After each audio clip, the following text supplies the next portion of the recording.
On a must-win Game 2 at home, the Warriors blew out the Lakers in the second half, led by a game-high 30 points from Klay Thompson. I want to break down a key recipe that was successful in Game 1, which was guards coming off handoff actions to take advantage of a dropping Anthony Davis. So let's break this down.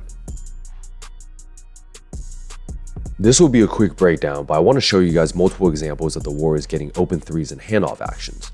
When Dre gets the ball in the short corner, this is a traditional split action coming out of the post. We all know that split actions are extremely effective against defenses that do not switch. So when JP sets the pick for Klay, the Lakers are not switching off-ball screens, and Green waits until Klay is wide open in the corner to pass the rock. Austin Reeves is left chasing Klay due to playing straight up, so this is an easy catch and shoot.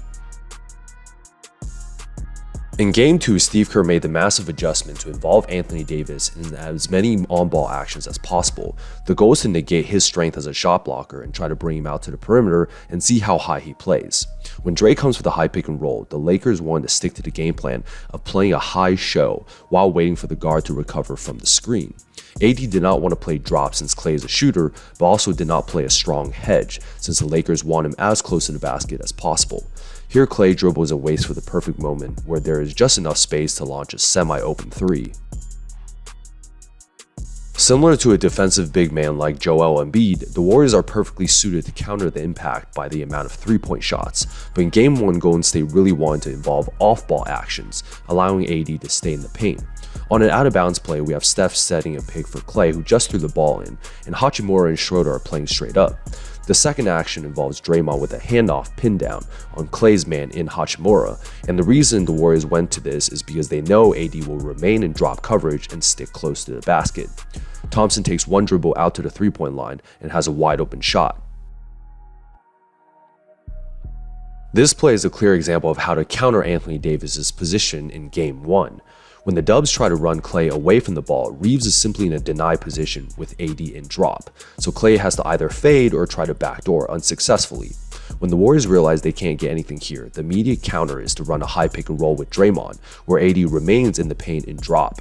Now Klay has a wide open look since AD does not really want to come up to contest, and this results in another open three.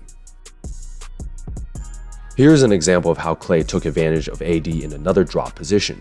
Looney comes for the off-ball screen with his man in AD in a drop, so Klay makes a great cut around the pick knowing his man in Austin Reeves is not switching and chasing around the screen. Dante hits him in rhythm, but at this point Klay is so hot that he even dribbles into a contested three triple teamed and still drains it. There you guys have it, a quick breakdown of how the Warriors blew out LA in Game 2 by making the main adjustment from Game 1. Anthony Davis was a menace on both sides of the floor in Game 1, preventing looks in the paint while anchoring the Lakers' defense and discouraging drives to the basket. Golden State's main strength is obviously shooting. In Game 2 they made the big adjustment of running much fewer off-ball actions, instead involving the big in high pick and rolls or handoff screens, where they know Davis will stay as close to the basket as possible.